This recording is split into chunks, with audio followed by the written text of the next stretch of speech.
Anybody who studies the Quran seriously knows that Allah records on multiple occasions how prophets were insulted, how they were made fun of, how they were rejected in the most obscene ways, and how even the prophets themselves felt the pain of those disbelievers making fun of them. Nuh alayhi salam complains about how people found him disgusting, and that they would plug their ears, with their fingers and walk away from him and pull their clothes back as a show of insult to him. And our Prophet is no exception, sallallahu alaihi wasallam. This Quran that honors our Prophet also at the same time records the most hurtful words that were said to him, that the Prophet himself would have to recite and remind himself of the words that were said about him. Sahir, magician, majnoon, insane, kadhab, a perpetual liar. So many accusations are made against our Prophet sallallahu alaihi wasallam, and they're all recorded in the Quran. Allah wants us to remember that this is a fact, that all prophets, though they are the most noble of Allah's creation, and that Allah Himself has honored them, at the same time are people that will face the worst kinds of insults and the worst kinds of ridicule. But what is supposed to be the reaction? And if anybody's supposed to be angry and just be overwhelmed with rage when the Prophet is insulted, I would argue it would be his companions, whose faith, radiallahu anhum ajma'in, can't even be compared to yours and mine. But how come they don't react the way we do? How come they're not having any protests? How come they're not going out and yelling and screaming in rage? Because they understand that the Quran didn't just come to give them a love for their Prophet, but also to guide that love, and to also teach them how to respond to these kinds of insults. How is it that we don't know that the Prophet himself is told, sallallahu alaihi wasallam, وَاصْبِرْ عَلَى مَا يَقُولُونَ, be patient over whatever they say. I'm fascinated by this ayah, because the word ma means whatever.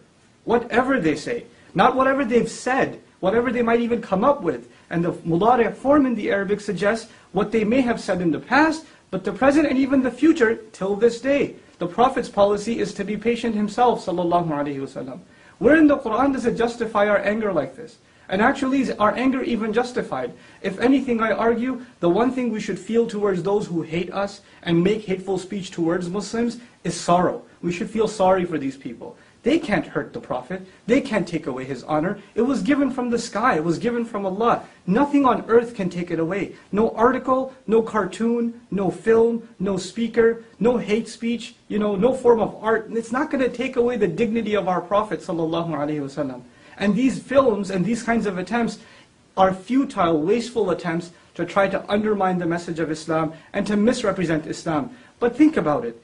Us reacting in this emotional manner and engaging in senseless violence, is this not also misrepresenting Islam? Aren't we doing exactly what people want, the enemies of Islam want, for Islam to be misrepresented?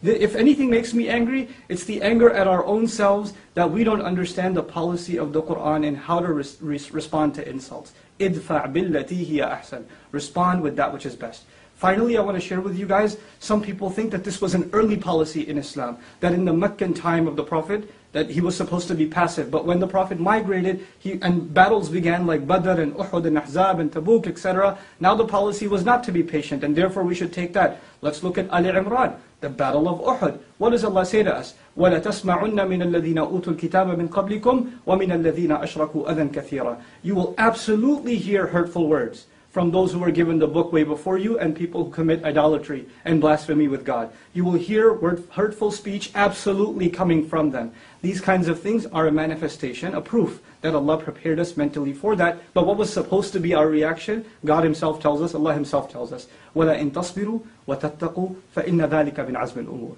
If you can be patient and you can maintain your consciousness of Allah, then that is the most noble of deeds, the highest of accomplishments that you can accomplish. That is supposed to be the reaction of the Muslim. This video was watched by 30 people? This loser and his cousins? Before we gave it support. We made it popular. We're the ones that are giving it more flame. And I want to end with this.